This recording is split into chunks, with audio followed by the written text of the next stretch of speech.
எவ்வளோ வித்தியாசமான மனிதர்கள் நாம் பெற்று வளர்த்து ஆளாக்கி கல்யாண வயசு வந்ததும் நம்ம வீட்டில் இருக்கிறவங்களுக்கு நாம் ஒரு சுமையாகிட்டோம்.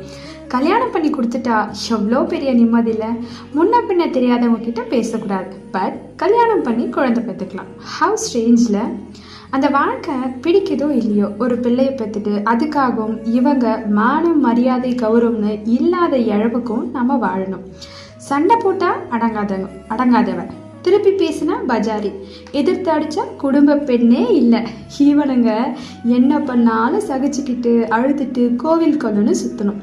போங்கப்பா, நீங்களும் இல்லாத உங்கள் கடவுளும்.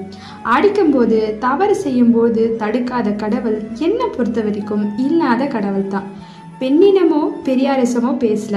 நான் பிரச்சனையில் இருந்தப்ப எனக்கு யாரும் உதவி பண்ணலை, என்னை தவிர.